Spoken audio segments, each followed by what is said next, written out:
The next morning, the excitement of starting school overshadowed the strange events of the night. The girls dressed in their crisp uniforms and headed to the assembly ground, where the entire school gathered. The towering bronze bell rang out, its sound resonating through the air. The lush green lawn, dotted with ancient oak trees, seemed to whisper tales apart. All the new students had gathered in the auditorium of St. Catherine School. On stage stood Mrs. Fernandez, the school's English teacher. She welcomed everyone and began to speak. "Good morning, everyone. My name is Mrs. Fernandez, and I will be your English teacher. I have been teaching here for the past 30 years, and I absolutely love literature and language. I enjoy old stories and poems, and I hope you all will find joy in learning them here." After introducing herself, Mrs. Fernandez began introducing the other teachers one by one. "First, let's meet Mrs. Sharma, who will be teaching you mathematics." Mrs. Sharma has 15 years of experience in mathematics, and her teaching style is very unique and engaging. Mrs. Sharma came on stage, greeted the students with a small smile, and stepped aside. Next, we have Mr. Kapoor, who will be teaching you science. Mr. Kapoor has a great interest in science and technology and has worked on several research projects. Mr. Kapoor waved to the students and greeted them warmly. Now, let's meet Miss Verma, who will be teaching social studies. Miss Verma has specialized in social science, history and geography, and her classes are always interactive. Miss Verma greeted the students and took her seat. Last but not least, we have Mrs. Nair, who will be teaching Hindi.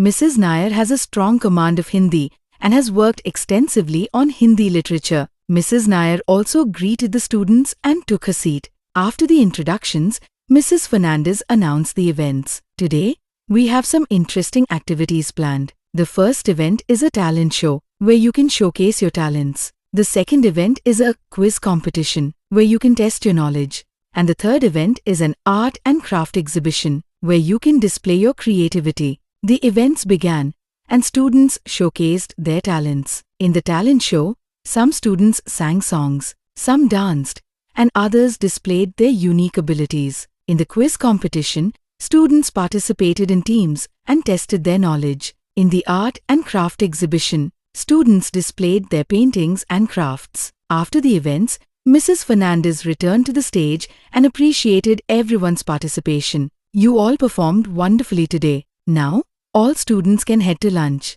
The cafeteria has prepared meals for you." The students began to head towards the cafeteria when the school's principal, Mrs. Josephine, took the stage. "Good afternoon, everyone." Mrs. Josephine began with a warm smile. "I am Mrs. Josephine, your principal.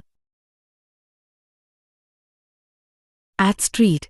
Catherine School, we believe in nurturing not just academic excellence but also personal growth and character development. Today's events have shown the immense talent and potential each one of you holds. Remember, this school is a place where you can learn, grow, and discover yourselves. We are here to support you every step of the way. Enjoy your lunch, and I look forward to seeing more of your amazing work throughout the year. With that, Mrs. Josephine concluded her speech, and the students made their way to the cafeteria for lunch, eager to bond with their new friends. At lunch, they sat with Archana, Deepali, and Soumya, discussing their first impressions of the school. "I heard that bell is supposed to ward off evil spirits," Archana said, her eyes wide with fascination. "Do you believe in that kind of stuff?" Roshni shook her head.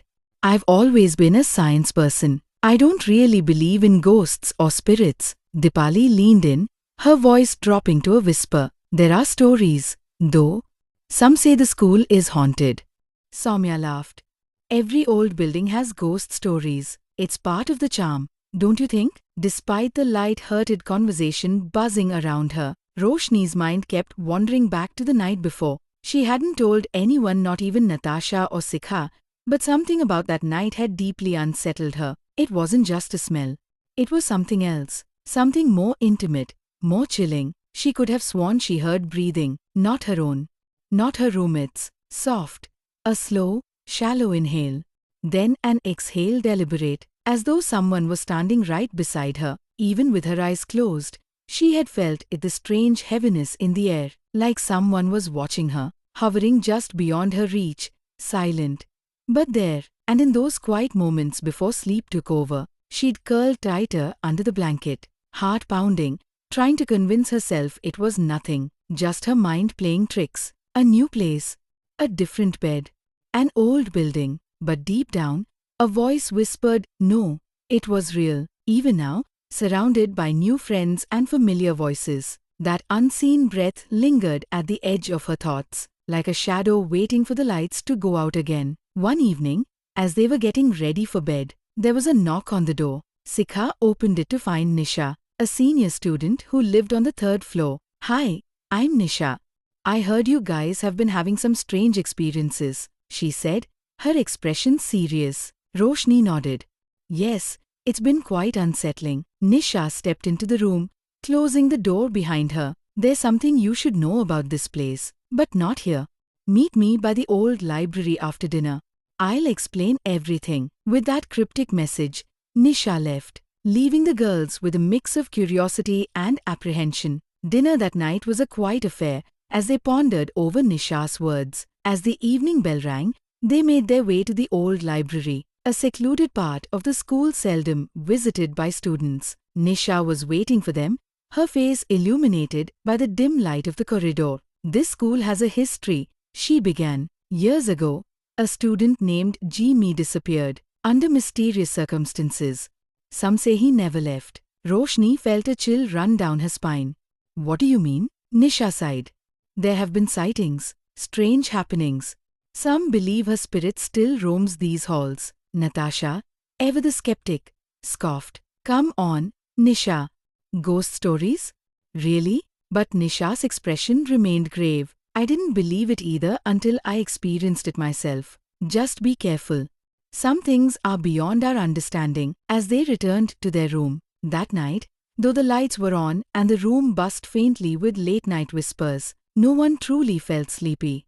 There was a tension in the air, nervous, silent, heavy, that none of the three girls could quite explain. The earlier laughter had faded into unease, and even Natasha, usually the most cheerful among them, sat on her bed biting her nails in silence. Roshni glanced at the clock.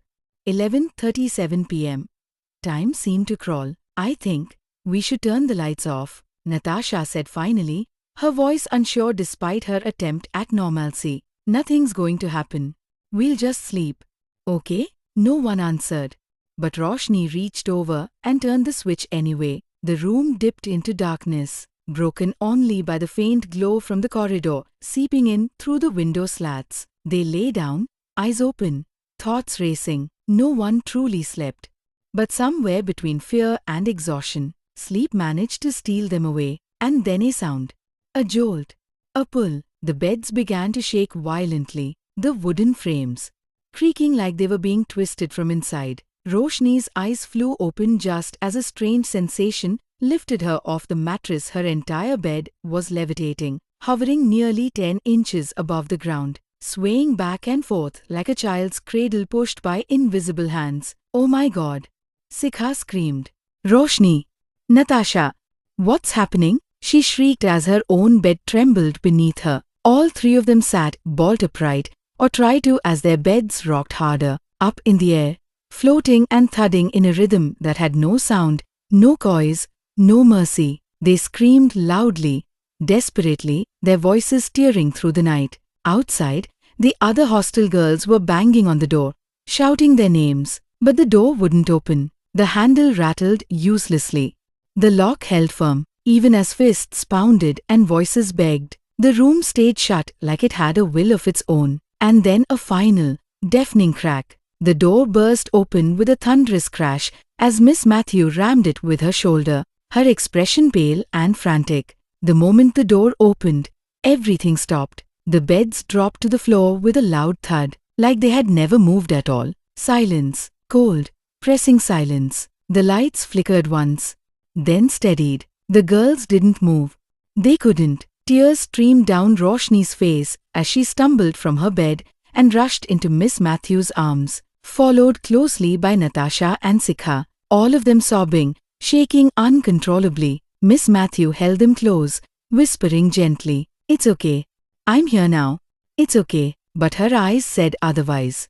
Her face was taut, her breath sharp. She turned to the rest of the girls in the hallway. Go back to your rooms, she said sternly. Now, everyone. Once the crowd had dispersed, she stepped into the room, eyes scanning the space. Her lips moved silently, whispering something in prayer. Then she reached into the inner pocket of her cardigan and pulled out a small metal vial. She opened it and sprinkled its contents holy water across each corner of the room, her fingers trembling just slightly. From another pouch, she took out 3 wooden crosses, strung with red thread. Keep these near your pillows, she said quietly, handing one to each of them. And place this one. She held up the largest cross, above the door.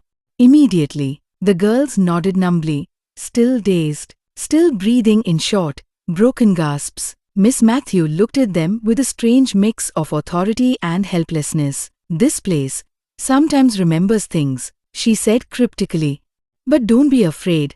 These will protect you. And without another word, she left the door clicking shut behind her. The room fell silent once more, but the chill lingered.